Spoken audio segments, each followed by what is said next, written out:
Je me présente, Yaya Doucouré. J'ai fait cette formation par reconversion professionnelle.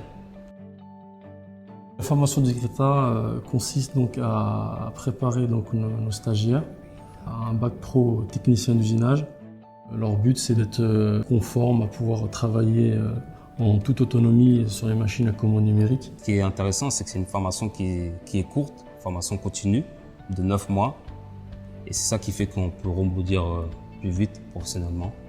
Il y a le bureau d'études qui est là. On étudie ce qu'on doit faire comme pièce. Ensuite, il y a le bureau des méthodes. Ils disent quelles sont les opérations à réaliser dans le montage de la pièce. Ensuite, il y a le technicien usinage. Nous, on est là juste pour réaliser la pièce. Donc, si vous voulez, on fait de la conception, fabrication assistée par ordinateur. Donc, en gros, on a un logiciel. Et dans ce logiciel, on doit faire la forme de la pièce, définir les paramètres de coupe. À la fin, on doit sortir un programme. Et par le biais de ce programme, on fait une liaison, soit avec la Wi-Fi, soit par disquette.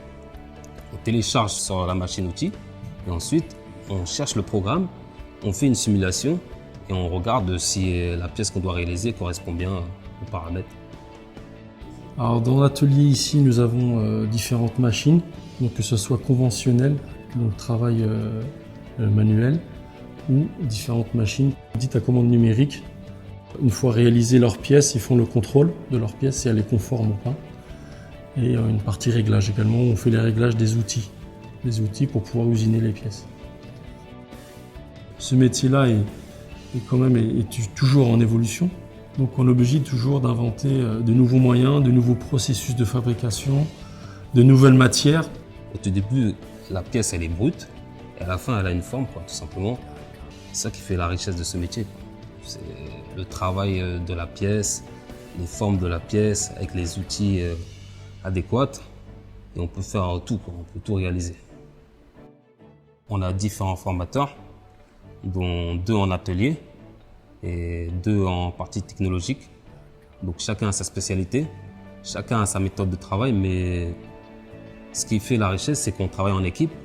Et si on a un souci, tout le monde communique afin de réaliser la meilleure opération, tout simplement. On a des adultes vraiment qui ont une volonté, ils savent pourquoi ils viennent. Ils viennent là parce qu'ils veulent faire ce métier-là et ils veulent évoluer. Moi, pour l'instant, j'aimerais rester technicien dans l'usinage afin de bien connaître mon métier pour peut-être devenir travailler dans les bureaux des méthodes.